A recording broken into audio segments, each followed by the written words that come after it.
A patrística, ela não poupa tempo em produzir textos que vão fazer esse processo, como você falou, de docilização, ou como eu prefiro chamar, de domesticação.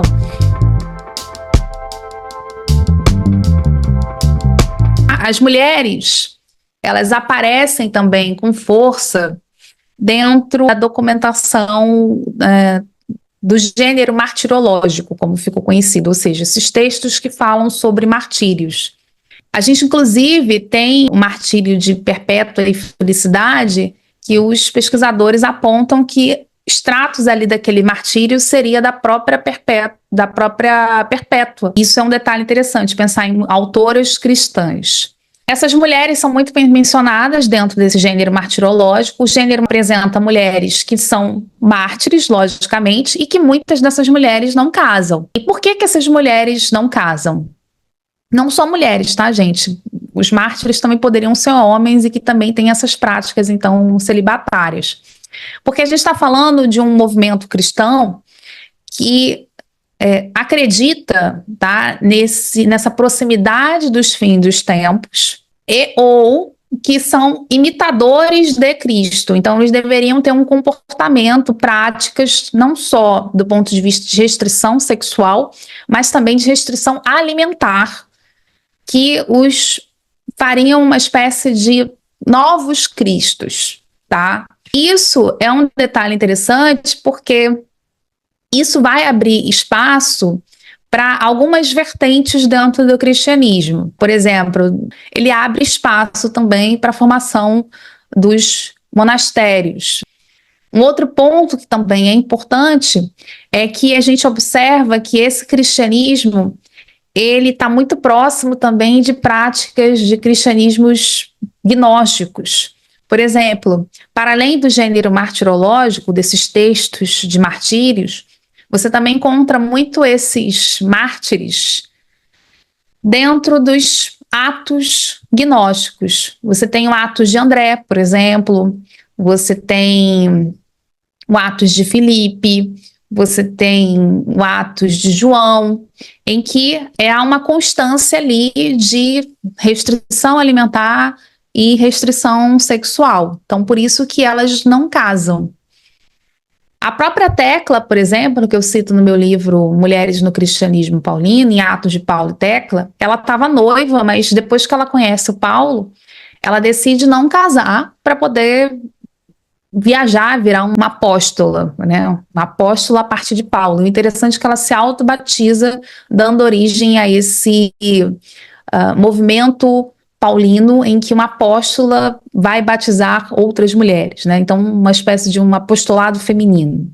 Ora, então, o que a gente está de frente, né, Delgá, são de duas frentes. Primeiro, os cristianismos, tá, com essas mulheres mártires, eles são importantíssimos para a gente poder recuperar esses cristianismos gnósticos, onde há um número muito alto de mulheres que decidem não casar ou, se são casadas, adotam uma prática de restrição sexual. O próprio texto de Atos de André, que relata o caso de Maximila, esposa do procônsul Egetes, que obriga Euclia, uma mulher escravizada, a ficar com seu marido. Dessa forma, Maximila garantiria sua pureza espiritual, enquanto Euclia era obrigada a se manter impura. Vejam a passagem. Recusando-se a pagar o que lhe era devido ao marido, impôs sua escrava, Euclia, ao marido, enfeitando-a, e a substituiu, de modo que ele, por ignorância, a usou como sua esposa. Assim, observa-se uma condenação não só à prática sexual, mas também fica claro a legitimação dos abusos praticados por Maximila com Euclia, onde a exploração de Euclia é a chave teológica para a salvação do corpo de Maximila, como ponderou o pesquisador Ronald Charles. O ponto 2. A gente também tem muitas apóstolas, muitas mártires, elas não são só qualificadas como mártires, mas elas também são qualificadas como apóstolas, que a partir do não casamento, a partir da restrição alimentar, elas então se apresentam como essa espécie de um novo Cristo, mas ao mesmo tempo isso as qualifica como serem modelos de apostolado feminino. Então elas são apresentadas nesses textos e também na arte, tá? Como novas apóstolas ou verdadeiras apóstolas de Jesus. Terem um comportamento tanto sexual quanto alimentar próprio do que se espera de um bom cristão. E por fim, elas também abrem a discussão para a gente entender essas origens desses cristianismos monásticos, tá? Sem dúvida nenhuma, é um ponto interessante também para a gente dar uma olhada.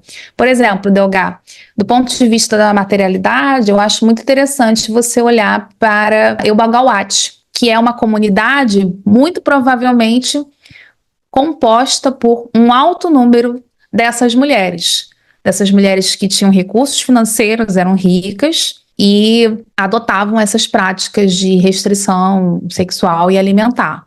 E o bom indício disso é pela forte presença da Tecla dentro do cemitério de Eubalgauat.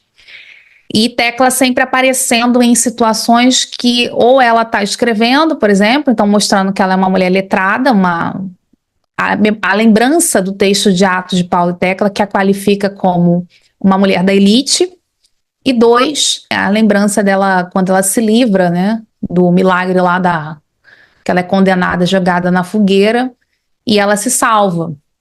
Mas também você tem outros elementos da materialidade que colocam Tecla com os leões, então reforçando aí os 2 momentos em que Tecla quase foi morta porque ela não quis se casar, porque ela não quis se envolver sexualmente com homem nenhum. Então, como modelo aí, uma lembrança para essas mulheres, tá? Agora, né, aí ele fala também sobre a docilização, só para fechar. É claro que esse modelo, ele é um modelo interessante, porque se ele é um modelo que dá voz ou faz a gente entender que haviam mulheres ocupando a frente aí desse cristianismo, inclusive em contextos de 4º, 5º século, em contrapartida a gente vê que a patrística, né, ou como eu prefiro chamar, a autoproclamada ortodoxia cristã, ela não poupa tempo em produzir textos que vão fazer esse processo, como você falou, de docilização, ou como eu prefiro chamar, de domesticação. Vou pegar o caso de Tecla. Por exemplo, Tecla, ela é muito citada pelos autores da autoproclamada ortodoxia cristã. Só que eles mudam. Enquanto que nessas fontes gnósticas, na cultura material, ela é uma mulher que é apóstola, ela é uma mulher mártir, que fala, que anuncia, que ela é um modelo para essas mulheres serem novas apóstolas, novas missionárias. Para os autores da autoproclamada ortodoxia cristã, ela é quase uma nova virgem do silêncio. Ela é aquela que ouve, é aquela que ora, né? Então ela não tem muita ação. Então a gente, na verdade, vê 2 memórias em debates a partir dessas mulheres. Então eu particularmente acho interessantíssimo o estudo dessas mulheres, né, dessas santas mártires, porque você vê como que são retratos diferentes. Um retrato apresentado pelos cristãos gnósticos, pelas mulheres cristãs, e por outro, um retrato aí que aí sim faz esse processo de docilização, desse processo de domesticação por parte da autoproclamada ortodoxia cristã. Daí, de novo, também a importância de você não hierarquizar, porque você vai dizer o quê? Só porque é da ortodoxia cristã que está certo? Bem, e todas essas gerações dessas mulheres cristãs, como é que fica?